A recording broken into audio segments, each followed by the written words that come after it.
bonke mama benkonzo ngehligaba lenkosi. And our worship team naye ngehligaba esibusa noLuka ngoba ake sizazana Luka la. Amen. Ngeke asengxaki phayini ba don't buluze ukuthi ngithini. That's umsazana Luka. Iyakhala phayini. Don't buluze. Hallelujah. Tupatela matyala. Hallelujah. Kamuntu osecanga ku Pastor Nikelo is in the house. Pastor Nikelo sekhona. Hallelujah. Praise God. Asocita naxesha ke bazalwane wa come straight to the word of God. Amen. Hallelujah. Sime ngenyawo so amabini amathathu then sithandaze. Amen. Igama likaSimalibongo. Amen. Abakhona namhlanje baze nabanye ngomso. Amen. Ngoba kusidinga sidlule garage phambi kwasePaskini. Amen. Ngoba ePaskini babuya bekhalazela ukutya, bekhalazela indawo zolala, bekhala balibani into bebeye. Amen. Levuselele ifuna siyazi into eziyelayo. My God. Amen. Sikhombe izandla phezulu once more. Acho eti ha. Acho eti ha. Acho eti ha. Tumiseni mto. Tumi. Acho eti. Hallelujah. And forget it. Acho eti. Hallelujah. Acho eti. Acho eti. Hallelujah. Tumiseni. Acho eti. Awesome. Acho eti. Hallelujah. Acho eti. Tumiseni mto. Acho eti. Acho eti. Hallelujah. Acho eti. Hallelujah. Tumiseni. Ashayizana ngako kakhulu once point give God the praise, give him glory. Bese uvulwa makho ushaye kakhulu izandla. Ubofanele ukudunyiswa, ubofanele ubongwa. Akekho njengaye. Shaya izandla kakhulu. Give him praise. Give him praise. He's worthy. Thank you, Jesus.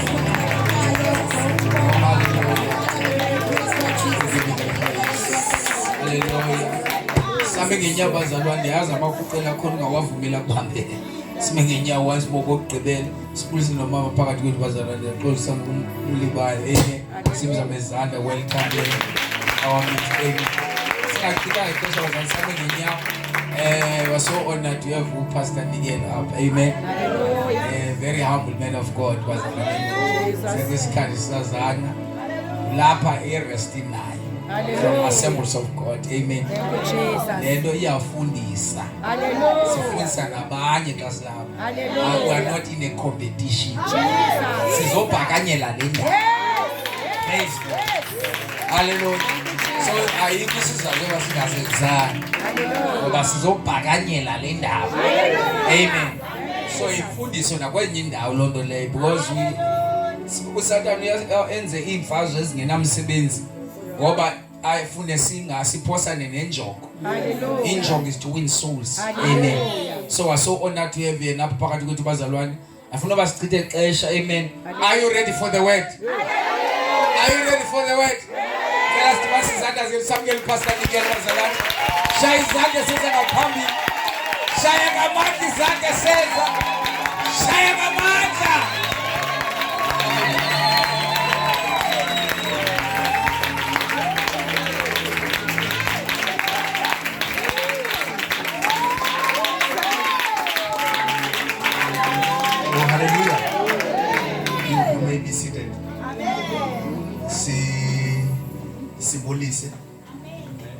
Grace yalapha ekhaya. Hallelujah. I honor you, men of God. Amen. Sibulise na leadership. Hallelujah. Sibulise koma. Amen. Sibulise kubantu abatsha. Hallelujah. Sande sikhulu ngegama lenkosi uYesu. Hallelujah. Sibulise egameni lenkosi uYesu. Dingumbulelo igama lami. Ngokwanikela.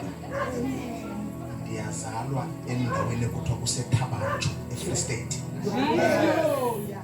So ndithetha isiSuthu. IsiXhosa sami asifani nesenu. Sithanjiswe kakhulu. Hallelujah. Singawamoshanga ke amaxesha. Ndinezinto endithanda uzithetha before ndishumayele. Undimamele ngoku ndisaqalayo. Ngeli xesha wena ucinga uba ndisezawufudumala. Ndizabe ndihlala phakathi. My God. Ndiyayishumayela ne3 minutes ndihlale phansi. Jesus. Nyaniso nje leyo emsuku. Hallelujah. Number 2 ndiyabona umkhonze kaThixo unenza i-hype. Okay. Andinguye la mshumelo obaleka andibakhalisa abantu. Andinguye la mshumelo utrendayo wenza imess. Jesus. Amen. Ndizinzisa abantu bakaThixo. My God. Ndikholelwa ekutheni ndishumayele when you see me after 10 years you still remember what I said. Yes. Jesus. Hallelujah. Hallelujah. Kudala ndishumayela, kudala nditrend, kudala ndisenza imess. Yo, Jesus. Ekudala ndishumayela abantu bakhala. My God. But ukukhala kwabantu akuzubagcina. Abantu bagcinwa yinto abayivileyo. My God. Jesus. Ndaphuma ke ekutrendeni. Ndivela ndithethe lento moyingcola ibekile enhlizweni yami. Ndihlala what is important to me. Uthi noba ungadibana nami uthi ndikhumbula imessage yakho eyayisithi Jesus. uYesu uyasindisa. My God. Singavuthi kakhulu abantu benganikezwanga. My God. Ifana nevangeli elingathi li-famous ngoku. Everyone uthatha ngezilwimi. Everyone uyatrenda, ba-powerful, bayatrenda kuThixo. When you follow, kuthiwani kule nto itrendisa abantu, le nto ikhalisa abantu. Yile nto ebangela abantu bahlikihla intloko, bathwala izandla entloko, kuthiwani. Ezinye zazo xa uzilandela ufumana ukuthi ayikho kwasezibhalweni le. My God. Jesus. Hallelujah. Amen. Senixabene ngoku. Ndicela ningaxabani ngoba imessage endizothetha ngayo ayithethi ngoThixo. My God. And you must be very careful of such messages. My God. Ukuhlangana kwethu must be about Jesus. Ukuhlangana kwethu must be about God. Hallelujah. Imessage yam ayithethi ngoThixo. You must be very careful. Kunto imamelayo ibe kanti ayinanto yakwenza noThixo.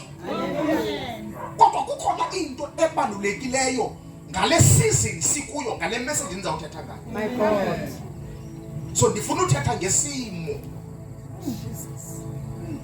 Imessage yam ayizuthetha, ndifuna uthetha ngesimo. Yabona ubomi bukaYesu buzi episodes nge-episodes. Bufana nobomi bethu. Hallelujah. I-spiritual life asihlale sikwi-level eyi-1 okokoko. Ukhona amaxesha xa uthandaza uzive ukuthi kuyathandazeka. My God. Oh, ndilibele ukunixelela sendiqalile ndiyashumayela. Amen. Sendiqalile ndiyashumayela. God. Jesus.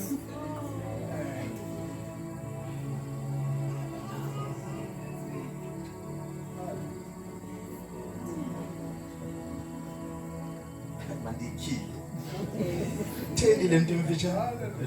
Theli le nto emfitshane le ingalikhile iBhayibhile.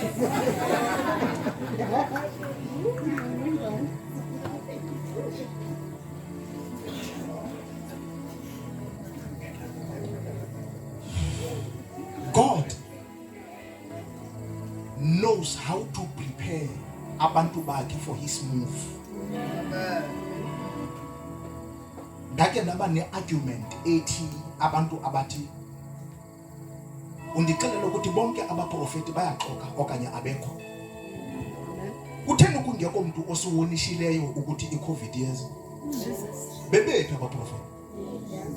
Wathi omnye uThixo ngeke ayenze into engabaxelelanga abantu. Ndabe ndisithi ke naxa ndiphendula, ukuba umlandela kakuhle uThixo ukuba ungubani, God does what he wants. Number 2, God is not a respecter of any man. God will always do what he wants to do. Amen. Engagqithanga mntu.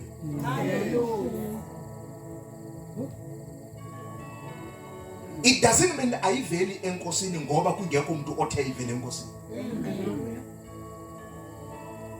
But what God does, he prepares abantu bakhe. Hallelujah.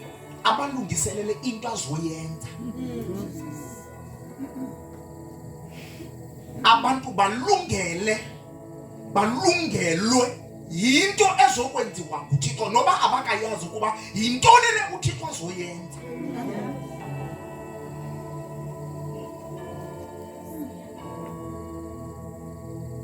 One of the most important lessons ebendinoyinika umuntu ofile apha kukuthi every time umshumayeli ascend the stage, expect something from God.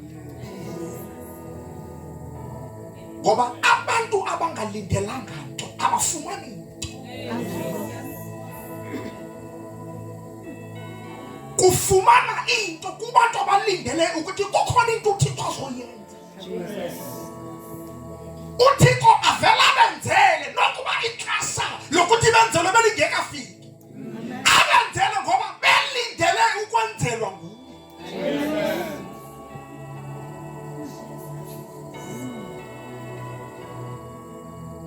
Our level of expectancy must be high.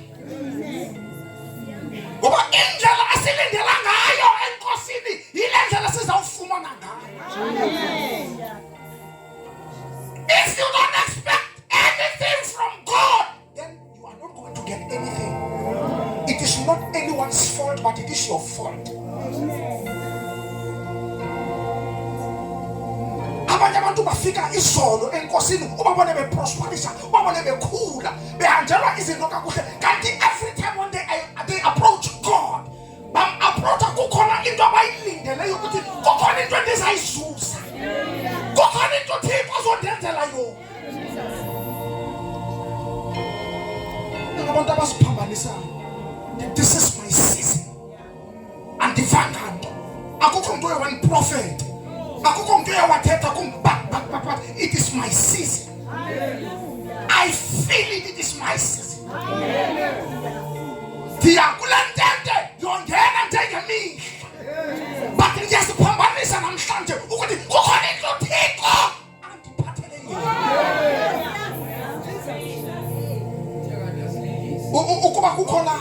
Ukuba kukhona into yokuthi uThixo uba nesithukuthezi. uThixo avela abe nesithukuthezi ngabantu abakhongozeleyo. uThixo engazange abathembise into kodwa babe bekhongozele.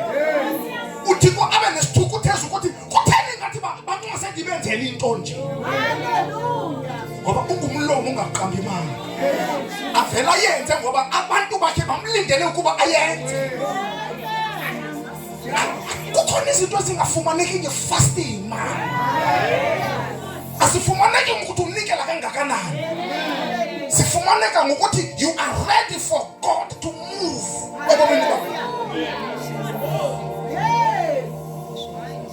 Hallelujah. Siya epasikeni bangcwele siyifikile. We history ebandla. More than 400 years. Yenzeke ngo-2019 indaba yokuthi ibandla lingayicelebrate Passover. And we will never keep quiet. ngento eyenziwa nguYesu eCalvary. Sizokhumbula lo nto ngePasika. Siye ePasikeni. Siyokhumbula ukwenza kukaThixo. Now we must be prepared. We must be prepared for ukwenza kukaThixo.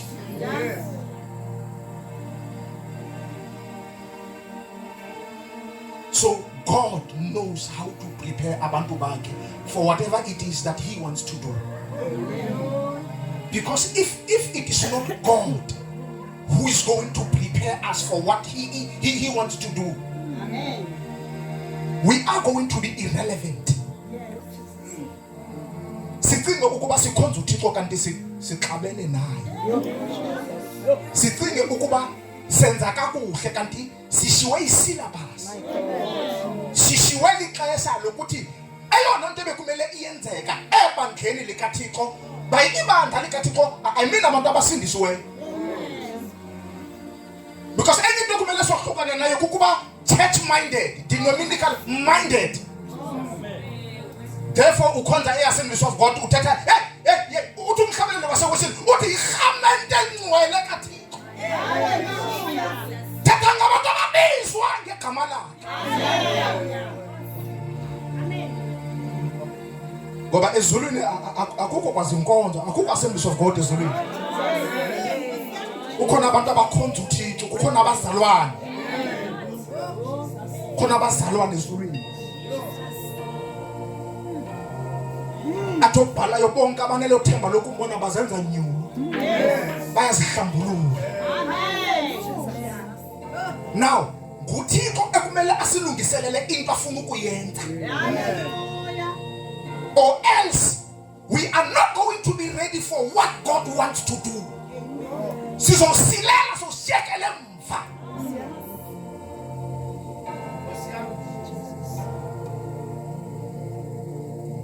We would have wasted ixesha lethu lokukhonza.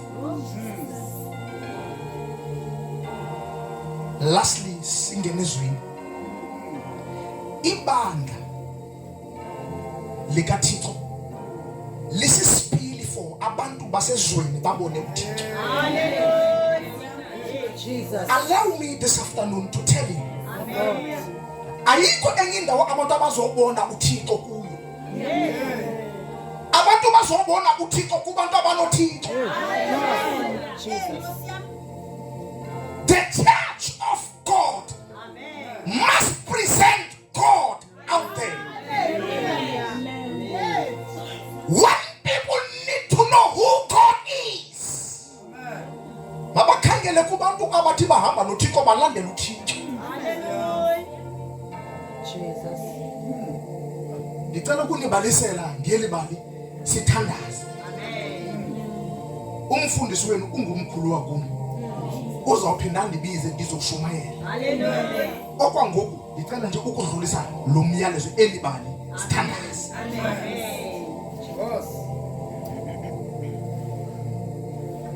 Ndibona umama mpha ebheke. Ngegama lenkosi.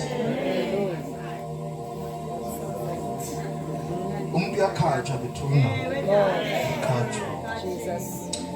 Sibona izwi lenkosi libhaliwe kwincwadi yeGenesis chapter number 11.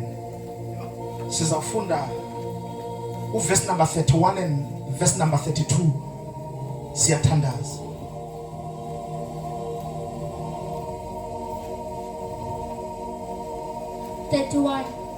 uTera wamthabatha uAbraham unyana wakhe noLote unyana kaHarani unyana wonyana wakhe noSarayi umolokazana wakhe umkaAbraham unyana wakhe baphuma nabo uUre yamaKaledi besiya ezweni lakwaKanani bafika kwala kwaHarani bahlala khona. 32 Imihla kaTera yaba iminyaka 250 wafa uTera kwala kaHarani. Alitshintshi izwi lakho ngoba wena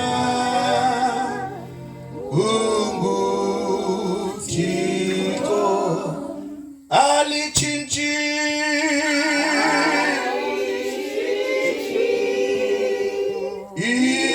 izwi lakho ngoba wena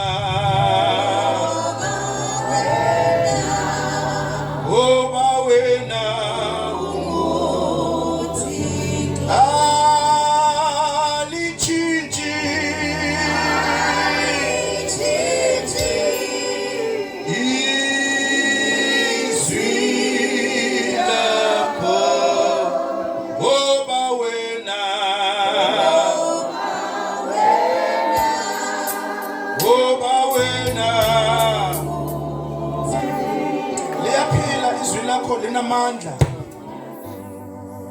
uliyalile wathi soze libuyele kuwe lingawenza ngomsebenzi. We pray, oh God, this afternoon. We pray for the works of your word. Uthe liyasebenza linamandla. Linamehlo izwi lakho liyabona. Linendlebe liyeva izwi lakho. Izwi lakho linezandla zokwenza. Thina sizizimvu ezaluswa nguwe. Sithandazela ukusebenza kwalo ekuhlweni nje. Siyazinikela kuwe siyancika. Ukuze uphakame uqaqame uNkulunkulu ophilayo. Egameni lika Yesu waseNazaretha siyalikholelwa linguwe. Liyaphila linamandla. Linamandla izwi lakho. Uthi obhalayo liphunzisa imbabalo. Uthi liphula imithi emikhulu yamisedala yaseLebanon. Ngoba lilizwi elinamandla. Liyaphila lona lo. We thank you this night for your word. We pray, oh Holy Spirit, that you may begin to minister to your people. Egameni linamandla lomfelo wethu Jesu. Amen. Kaphinde ufunde mntu asekhanstandazi. 31 Utera wamthabatu Abraham unyana wakhe nolote unyana kaRan unyana wonyana wakhe. uAbraham lo ekuthethwa ngaye kule ndawo kufundwa kuyo wayenotata utata wakhe enguTera. Now let iBhayibheli uTera utata kaAbraham wamthabatha uAbraham masiyenda sekhaya. Unyana wakhe nolote unyana kaRan unyana wonyana wakhe. uLote was cousin kaAbraham. Lithi iBhayibheli wabathatha uAbraham nabani uTera. Unyana wonyana wakhe noSarai umolokazana wakhe. noSara wamthatha unkosikazi kaAbraham, which makes her umolokazana wakhe. Lithi iBhayibheli uTera utata kaAbraham wabathatha. Abraham unyana wa Abraham unyana wakhe baphuma nabo eUre yamaKhaledi besiya ezweni lakwaKanani. Ndibhalele apha. Lithi iBhayibheli wabathatha basuka eUre yamaKhaledi bayaphi sisi? Besiya ezweni lakwaKanani. Listen to that. Basuka eUre yamaKhaledi basikise eKhanani. Apho baya khona lithi iBhayibheli basuka eUre yamaKhaledi bayaphi? eKhanani kulapho baya khona. Funda. Bafika kwela kwaKanani bahlala khona. Funda kakuhle.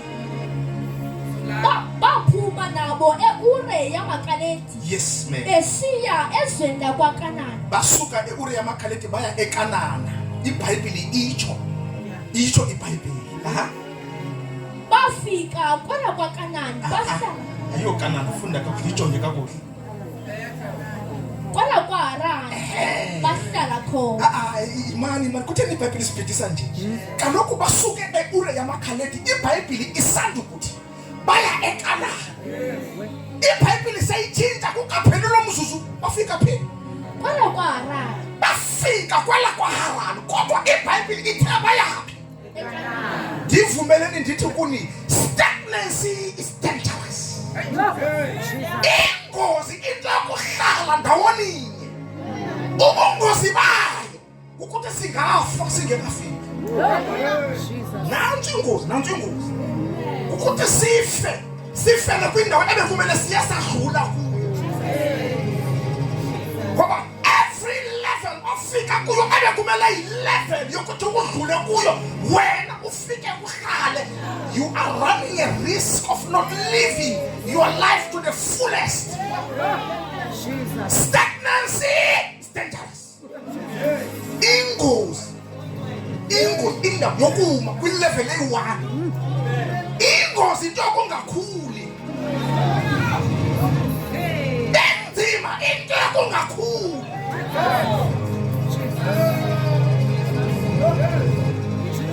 Ngoba ungafa ungekaboni ukulungiswa bukaThixo. Ungekaboni ukuthi konke ngendlela bekumele umbone ngayo ebomini bakho. Ngenxa yokuhlala ndawoni. Stagnancy is dangerous. Ithi ebuhlungu into yokuhlala kwi-level eyi-1. Wawunikela nge-R10 5 years ago, usanikela nge-R10 nawo. Kokokoko wawubhutwa yi-fasting ye-3 days. Monday afternoon, sewunqanqazela indlala. Stagnancy is dangerous. Jesus.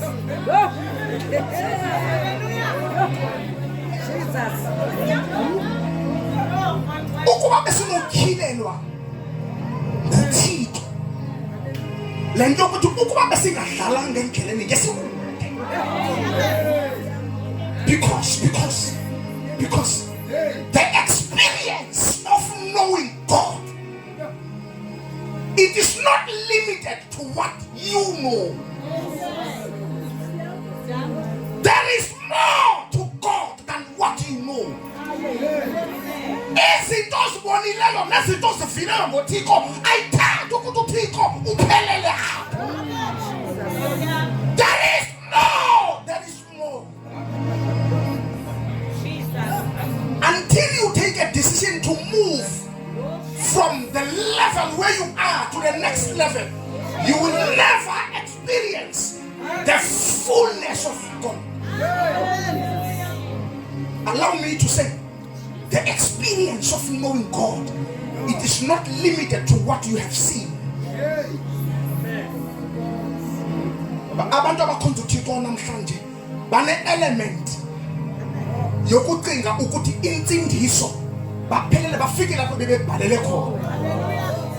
You are mistaken. Insindiso ngumnyango wokungena kwinto uThixo asibizele yona. Insindiso system inestam kokudla kwabantwana. Xa sigqibo sindiswa kukhona izinto okumele sizibonile kuThixo. Uve iBhayibheli nayithetha ngo-Enoch ithi wahamba noThixo akabikho. Ngoba enye into kusindiswa, enye into kuhamba noThixo. Uzawuthi uyofa ungazange wayi-experience wayingamla ukuthi uthetha ukuthi ninga ukuthi umuntu uyahamba noThixo.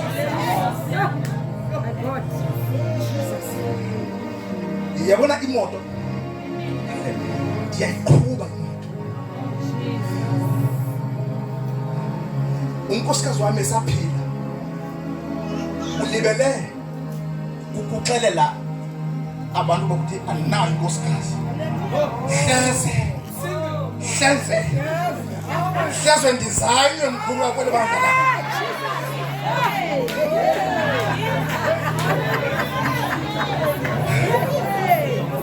Now, once unkosikazi wami andibone ndidriver imoto kancinci, she would say, baby uyagula, is it something wrong ngawe? Ngoba andiyiqhubi imoto yami kancinci. Dathi ndiyiqhuba ngale ndlela ndiyiqhuba ngayo, ndisuka eVincent ndiya ngaseHemingways. kukhona ke iline zintathu enye ingena ngase Police Park ithi Cambridge, ezi2 zihamba straight zithi Hemingways, A1 izawuthi N2 iya ngasemthatha nakoGununu. That lisenza i-change down isithi 3 iPolo Vivo ichinta isithi wathi umuyingcwele keep your life. Ufuna uthatha ngalento yokuhamba ngoThixo.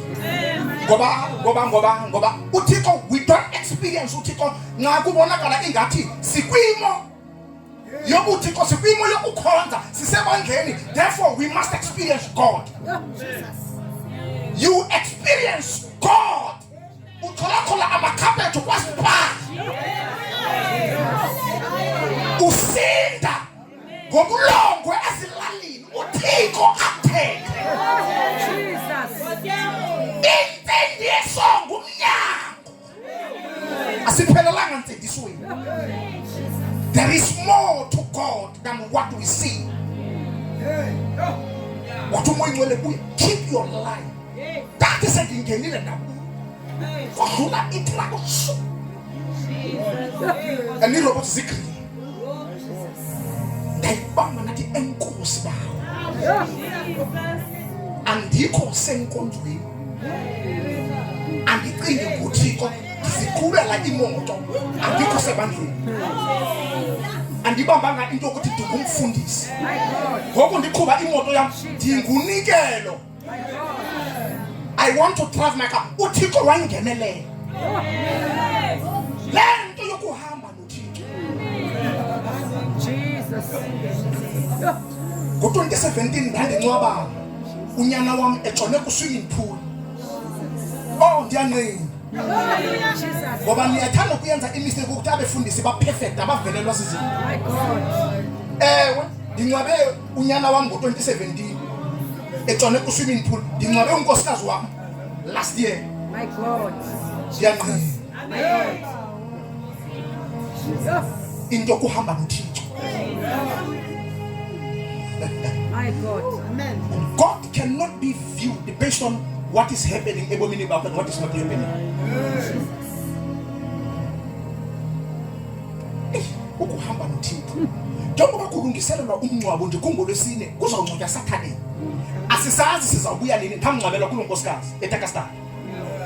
Andiphumli. Imane isithi into ungabuyeli emuntu ngendlela obuze ngayo. Jesus. Ngelo xesha ndidriver imoto yakulo nkosikazi. Ndihamba nomkhwekazi wami umile umama wenkosikazi wami. Ndihamba nesister in law. Ndizawubethwa nayivote ukuthi kutheni ufuna siphume ngalendlela. Akuvumi. Abantu ndibuza ngoba abantu belungiselela umncwabo ndimane ndibuza yeyiphi indlela esinobuyela ngayo eMonti ngaphandle kwale besize ngayo. My God. Ndimane ndibuza ngoba imali sithi into ungabuyele eMonti ngalandlela umusinga. Jesus. Thatha ngokuhamba noThixo. Ndabethwa yivote bafuna sithathe istatare. Siyotshona eqonce sibuye size. Lento ethethayo apha kumayivumi. Ndibethwe ivote siye. Kulamajiko kulendlela esuka estatare eya King Williamstown. Yavela imoto yaluza icontrol. My God. Ya njengoba ibihamba ijonge ngapha yahamba ngecala kanje. Yahamba. Yakhawulela imoto yahamba ngapha eright ikhawulela esizayo. My God. uThixo wayibamba imoto. Ikibilika isiya ihamba. Besikhuluma bonke apha dabe ndiyekile ihamba.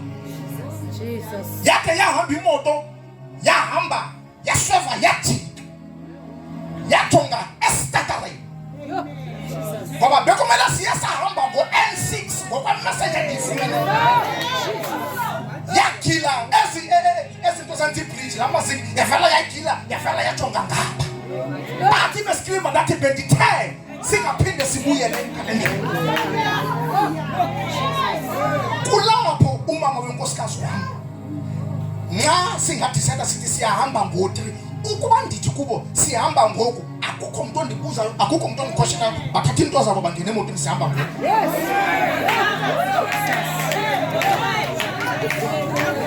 sibe singeke sikwazi ukuzicacisa. Asikwazi ukuzicacisa. But umuntu ohamba noThixo, uThixo uza kukungqinela. Afela yajonga esitarareni imoto ngathi bendithile, bendingena sizathu sokunihambisa ngale ndlela. uThixo akandixelelanga sizathu, uthe mandibuye ngenye indlela. That means ukuba sizoqhubekeka sithi sikhonza uThixo esingamphulaphuliyo, esingamhloneliyo, sizawufela endleleni. God could have killed us. God could have allowed us to die endleleni simply because we disobeyed.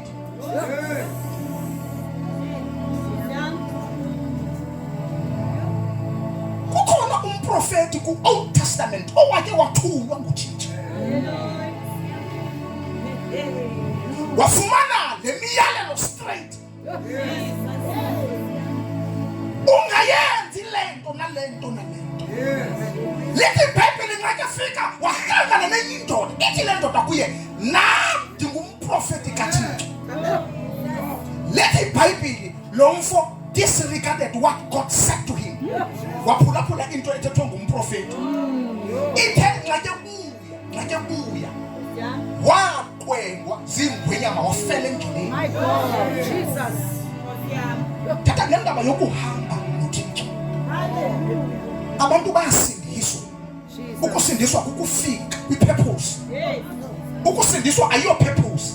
Ukusindiswa ngumnyango ukufika kwi-purpose. Emveni kokuba usindisiwe kungona ke ngoku uThixo kumele azikhile ukuba ndikulandele ntoni ekufeni. Jesus. Ngoba sasingabantu abadukileyo. Sasingabantu abangenabo ubomi. Jesus. Abantu basekhaya bese babandingcwaba kudala. Ngoba ndinguphuma silwe.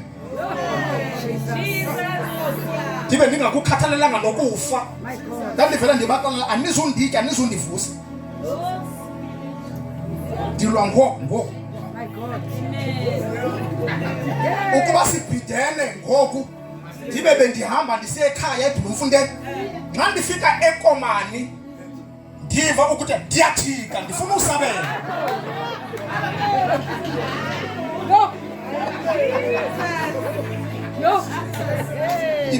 Ibrother yenkosikazi yam babe belwela izinto abebezilwela ekhini.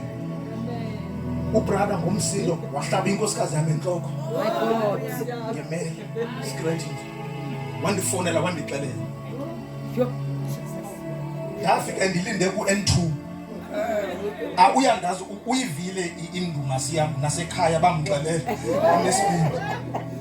Lento yenzeka ngoku ndingumfundisi. Yafika ndilinde ku N2 esithi sukuya sephethe ibheki yakhe sithi ndikuduka nami sibuyele eMonti sukuya ngapha. Ndohlukana nami.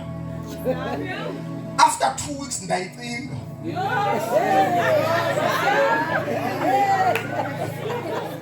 Ndayicinga after 2 weeks ndayicinga. Yenzeke 2 weeks ago ndiyayicinga ku Saturday. Ungo-6 and nganomsindo ndiyalila. It's just that ndihleli ndedwa akukho kwamuntu ozonibuza ndililela ntoni athini. Ndafonela omnye umfana emfo khandiphi imoto ndifuna ukuyeqonda ndiyalila. Uthi mkhonzi ngathi uyalila ndithi mfo cala imoto ndiyeqonda. Nxa ndifika phaa ndafika behleli bonke andabaxelela uba ndiyeza bezafika bebalekile. So ndathi kula mfana when you deserve to die, you don't deserve to live. Just because uthinte unkosikazi wami awudeserve negane awudeserve imela ufuna ukugula wangezana. And njengoba ndithetha nje ndilindele ongathi uzawundinqanda umsindo wami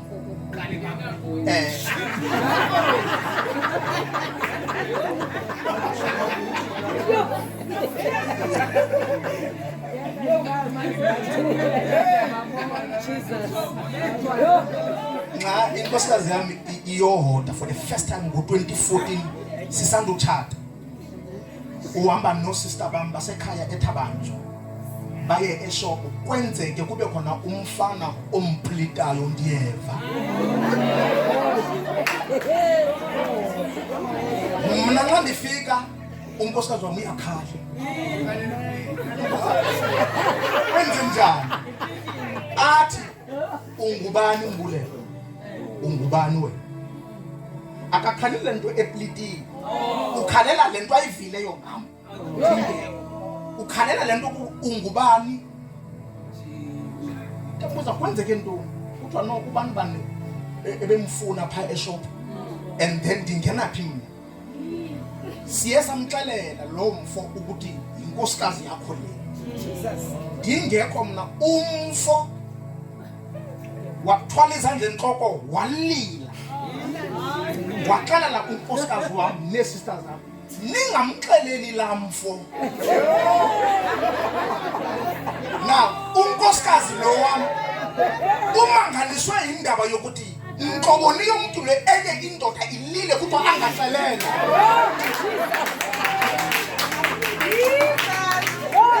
oku ndathi mna andingeni ndawo isindisiwe ndizelwe ngokutsha oku sasengabantu abadukileyo sasengabantu abakhohlakeleyo sasengabantu abangena ubomi okuvela onegani ndithi ukuba awudubuli ndizawudubula singabantu abangena ngxaki nina ndikhathwa zidayini sivela kude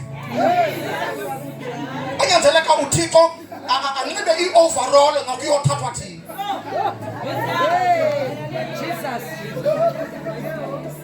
ngeke ndikebe funda man sihambe funda sihambe Tera wamthabathu Abraham unyana wakhe noLote unyana kaHarani unyana wonyana wakhe noSarayi umolokazana wakhe umka Abraham unyana wakhe baphuma nabo eUre yamaKaledi besiya ezweni lakwaKanani. Sesivele ke baphuma eUre baya eKanani. Yes my sister. Bafika kwela kwaHarani bahlala khona. Bafika kwela kaHarani bahlala khona. Benza imistake yokuthi bahlale kwindawo ebekumele badlula kuyo. Jesus. Funda uve ubungozi bokuhlala kwabo kwindawo ebekumele bayadlula kuyo. 32. Uba anino ndivumela ndingathi ndivumeleni ndithi abanye benu le ndawo enihleli kuyo yindawo ebekumele kudala nadlula kuyo. Ayiyo indawo ebekumele sikuyo. Holistically, even in terms of understanding how God does things. Nanti into asilwa nayo ngoku. Abanye bathu uThixo wenza nje. Abanye bathu uThixo ngeke yenze lonto. Ukunga understand ukuthi uThixo usenza njani izinto zakhe. Sinyanzeleka ukumduluka to do what I call spiritual migration, moving from one place to another place, from one level of knowing God to another level of knowing God. To an extent that ngandizoshumela ndibiziwe even when uyaqala ukundibona ndithi ndicela sifunde izwi lenkosi kube khona ophakamayo alifunde mna ndinganixelelanga ukuba kufundwa phi. Jesus. Jesus. Yes. If we talk about understanding how God does things, that means ngayivela enkosini ayinokhilwa kumndedwa. Kumele ikhilwe nakomnye umuntu. That's how we qualify it ukuthi vele enkosini lento. Nike nive lento yokutolikwa kwezilwimi. Yayazi lento yokutolikwa kwezilwimi. Imagine ukuba lo ebethatha ngezilwimi avela sitolike ngokwakhe. Sawumbelieve njani? Sawumbelieve njani? Sambhiliva njani? Ngoba ithi iBhayibheli omnye aqalule. Omnye aqalule. My God. Jesus. Imagine kuvele kufike umuntu kuthiwa lona uvela eBotswana akanazi nonazi kube khona othatha ngezwini apha. Lo ovela eBotswana avela azitolike. Ayikho into ukuthi ningangayibhilivi lonto. Beqala ubona baqake ezithatha ngokwakhe aphinda azitolike sizaqala siyisole.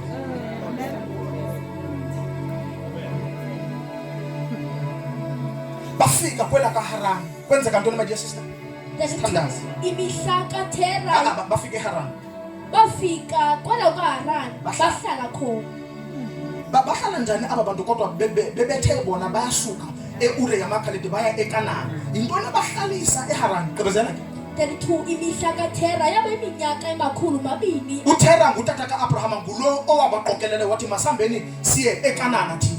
But endle kwindlela eya eKanani iHaran, it is between iUre yamaKhaledi, then before ufike eKanani kukhona iHaran in between. Now lithi iBhayibheli bafika eHaran bahlala khona. Verse number 32 siyathandaza. Imihla kaThera yaba iminyaka 205. To at the age of 205 kwenzeka ntoni? Wafa uThera kwala kwaHaran. Ukuba besithatha kwenye indawo ebenizovela into yasisibhamu uThera ngeke. Hayi uThera liphara ngeke. uThera liphara ngeke hayi. uThera lichipa ngeke. uThera uhlala eziphunzana ngeke. Okanye uhlala eGobhas ke once cup. Okanye uhlala eSandton. Ngeke uhlala eziphunzana mfowethu ngeke. Uhlala PP eCambridge. Okanye uThera uhlala eThemba lethu. Afike lo mfu athe ahlale athe afele khona kwindawo ekumele uyahula. Athini abantwana? Njengoba iBhayibheli lithi at the age of 205 wafika wafa. Yabona indaba ye-death awunokwazi ukuyijonga physical death uthi wow. No. There is a spiritual death also kuleyo. The spiritual death, it is when you don't see your progress. It is when you don't see it growth. It is when you do not have a desire yokwenza kakuhle. When you do not have a desire yokwenza principles zikaThixo. It is only when you come to church because you revival. You come to church simply because it's Sunday. Jesus. But in terms of having the joy, yokumkhonza uThixo uyasilela simply because you died a long time ago. The time you decided to stay. Wherever it is that ufike wakhulula impahla yakho warelaxa wabeka impahla yakho khona, where you decided to stay, that's where you began to die. Kancinci usifa kancinci. Stagnancy is dangerous. Into eyingozi ukuhlala endaweni kungoba ungafela khona. And sometimes when you are dead, you don't even realize that you are dead.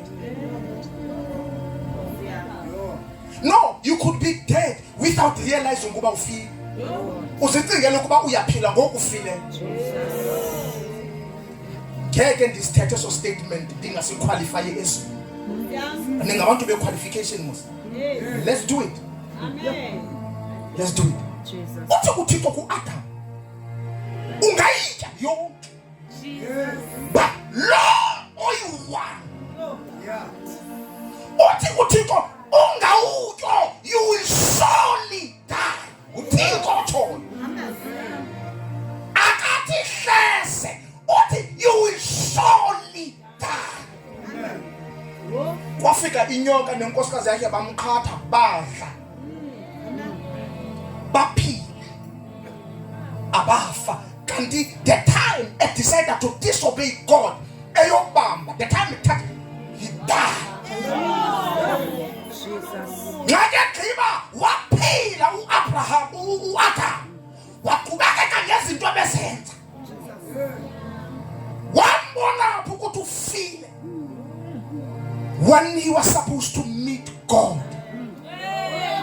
uthixo Adam uphi? Jesus. Uphi Adam? Uthi ndive isandi sakho. Yabaleka ndayozifihla. Eden represented the presence of God. That means when you die, you are being taken away from the presence of God. That's why uthixo ngakafika wavela wafika wathi Adam, where are you? Uthi ndizifihlile kanti i-fellowship ka Adam nothixo yayisiba khona nsuku njalo in the afternoon. Yes. Uthixo avela fika ayohlangana to fellowship. My God. No Adam. Adam akayibona ibalulekile lento ye fellowship with God every day. My God. What uthixo? What have you done? Now I am going to punish you for what you did. This is the only reason why women fell pregnant. It is simply because of Adam was.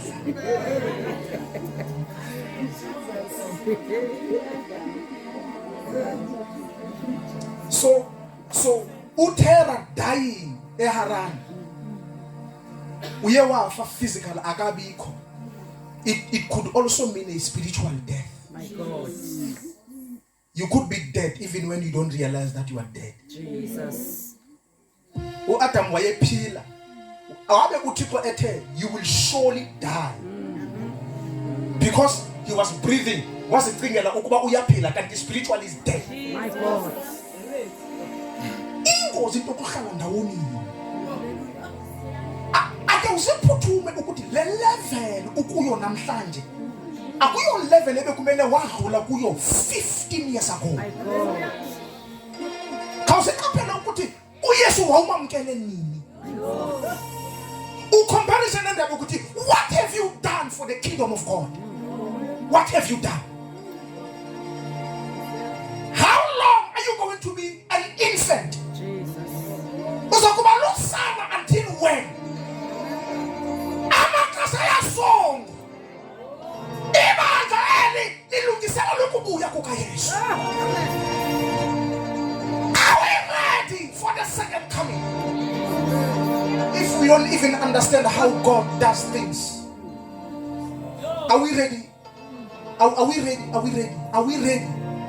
Ukuba angavela emafika, are we ready kumkhawulela? Because surely if we are not going to die, if we are the last generation, surely singaba iBhayibheli sithi sizawuguqula sibe kumila kumbi. Jesus. Athi wabhalayo ngakavela siyomkhawulela siyofana naye. Jesus. Imizimba yethu iyoguqula. We will be transformed. But are we ready to be transformed? The danger of being stagnant, the danger yokuhlala kwi level eyodwa okokoko is dangerous. Bangcwele bandla lenkosi silindiwe eKhanani. Our destiny, it is not eHaran. Where we are right now,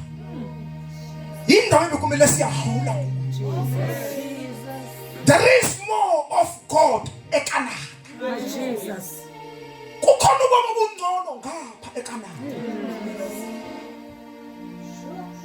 You will have to force yourself.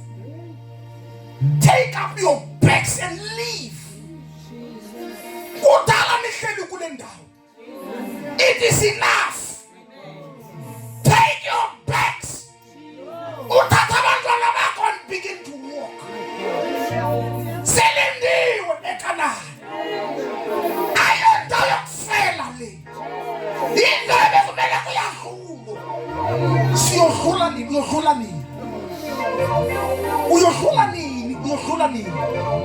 Stagnancy is dangerous. Hlaza sife. Sifele kwindawo ebekumele sidlule kuyo kudala. Jesus. My God. Jesus. This message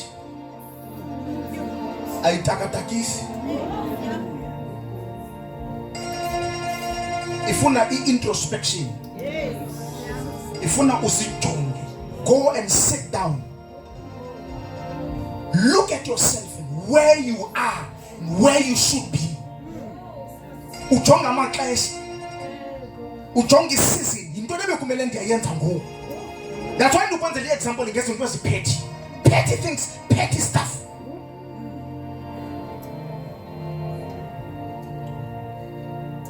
Uhluleka kokuthatha i-1 hour kwikhulu uthandaza.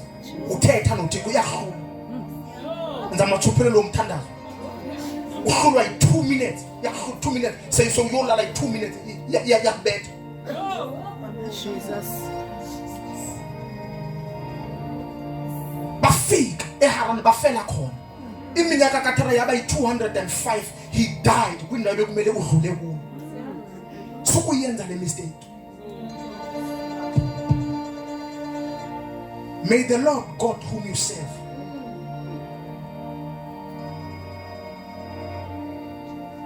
wake you up from your sleep. Jesus. May the Lord God whom you serve